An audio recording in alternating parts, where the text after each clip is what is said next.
bainunatan kubra. Hukmut talaqil ba'ini bainunatan kubra. Artinya secara langsung saja ya. Artinya itu hukum tolak bain kubro. Hukum talak bain kubro.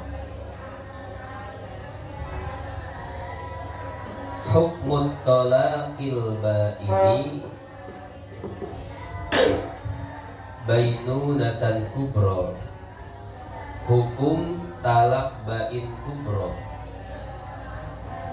Hukum talak bain kubro. Kalau sebelumnya talak bain apa? Sugro. Kalau sekarang talak bain kubro. Annaha, bahwasanya si istri, annaha, bahwasanya si istri, la tahillu lahu, tidak halal bagi suami. La tahillu lahu, tidak halal bagi suami. Jadi gambarannya seperti ini. Suami istri talak, atau suami mentalak istrinya dengan talak 3. Kira-kira bisa rujuk nggak? Nggak bisa rujuk. Karena rujuk itu cuma ditalak 1 dan ditalak 2 yang belum habis masa iddahnya. Kalau sudah habis masa iddahnya, talak 1, talak 2 boleh rujuk nggak? Enggak. Namanya bain apa? Sugro.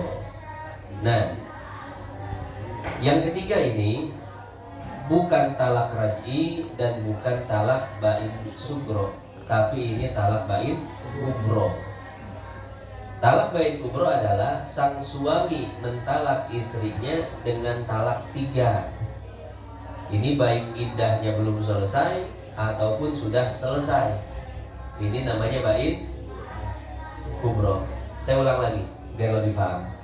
Kalau talak 1, talak 2, iddahnya belum selesai, namanya talak apa? Raj'i. Tapi kalau iddahnya sudah selesai, namanya talak bain sugro. Jadi talak 1, talak 2 itu dibedain ya, iddahnya selesai atau belum. Nah kalau talak 3 nggak dibedain. Mau dia masih ada iddahnya, mau dia sudah selesai iddahnya, tetap ini namanya bain kubro, bain besar. Kenapa disebut bain besar? Seperti yang pernah saya jelaskan, karena konsekuensinya sangat besar. Dan kenapa disebut bain sugro? Karena konsekuensinya kecil. Nah, bain sugro itu ketika suami istri bercerai, kemudian dia ingin menikah, kemudian dia ingin kembali berumah tangga, maka tinggal apa? Tinggal nikah baru, akad baru, mahar baru, ada walinya, juga ada kedua saksi, selesai sugro tuh. Nah, tapi masalah ini kubro, besar. Jadi kubro ini ketika sang suami istri bercerai, kemudian dia ingin kembali membina rumah tangga, nah ini nggak bisa langsung akad ya, tapi harus ada 5 langkah yang harus dilewati dan harus dilalui. Makanya di sini disebutkan annaha la tahillu lahu, sang istri tidak halal lagi bagi sang suami, illa bi khamsati syurut, kecuali dengan 5 syarat. Illa, kecuali, bi khamsati, dengan 5 syurutin, syarat, atau kita bilang 5 langkah. Jadi untuk bisa kembali membina rumah tangga, si suami istri ini atau si istrinya lah lebih spesifiknya, itu harus melewati 5 langkah. Yang pertama, inqidha'u iddatiha minhu, inqidau iddatiha minhu. Inqidau artinya habis, iddatiha iddah si perempuan, iddah si perempuan, minhu dari suami, dari suaminya. Ya.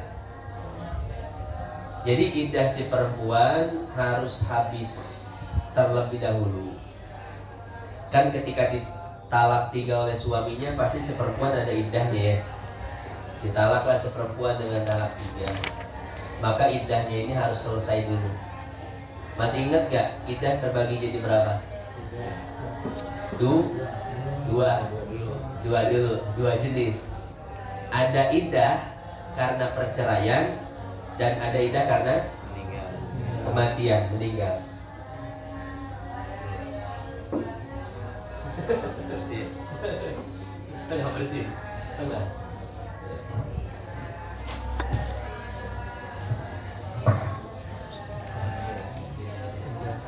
Ada iddah kematian, ada iddah perceraian. Kalau iddah kematian terbagi menjadi berapa? 2, ya. Terbagi menjadi 2. Terkadang si perempuan yang ditinggal mati itu hamil dan terkadang tidak hamil. Kalau seandainya hamil, berapa masa iddahnya? Nunggu lahir. Kalau tidak hamil, kapan dia cerai? Tanya dulu kapan dia cerai. Tanya kapan?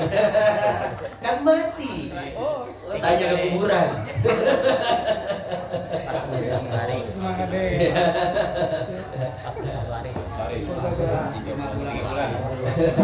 Iya, 4 bulan 10 hari. Kurang minum santri. Ya, 4 bulan 10 hari. Jadi kalau dia mengandung maka sampai melahirkan. Kalau tidak mengandung maka 4 bulan 10 hari. Jadi itu iddah perempuan yang ditinggal mati. Dilihat keadaan si perempuan antara hamil dan tidak. Sekarang kalau iddah perceraian terbagi berapa? 3. Pertama, kalau si perempuan hamil maka iddahnya sampai melahirkan, ya. Jadi ditinggal, dicerain suami itu lagi hamil, ya sudah sampai melahirkan iddahnya. Yang kedua, kalau tidak hamil, cek dulu masih haid atau sudah menopause. Menopause itu udah nggak haid lagi. Biasanya perempuan menopause itu di Indonesia umur 50-an ya, 50, 60 itu nggak keluar darah haid. Nah kalau seperempuan keluar darah haid, iddahnya berapa? 3 kali haid. 3 kali suci. Ya, salah satu kuru, Imam Syafi'i menafsirkan kuru itu suci. Ini perempuan 3 kali sucian. Ya, jadi pas diceraikan, kemudian dia masih haid, misalkan masih seger ya, ya berjanda umur 20-an, umur 30-an, umur 40-an masih haid. Ya, dilihat dulu dihitung masa sucinya. Jadi dari ketika dicerai, misalkan dia dalam keadaan suci dicerai, itu langsung dihitung 1 ya. Dihitung 1. Kemudian haid. Nah, kemudian suci yang kedua dihitung 2. Haid lagi. Suci yang ketiga dihitung 3. Haid selesai. Ya. Nah, jadi iddahnya si perempuan yang haid berapa? 3 kali sucian, ya. Kalau sudah menopause tidak haid lagi 3 bulan. 3 bulan doang, nggak ada 10 harinya. Mazhab baru terus nih Kang Rasif, Pak. Bawa Syamah Sari. Syamah Sari. Ya. Ayo silakan Mas Dian. Itu ambil kursinya. Nah, ambil kursinya. Nah di sini, di depan aja nggak apa? Iya. Ya. Nih saya tulisin lagi dah biar biar lebih nyangkut ya. Karena belajar itu kan intinya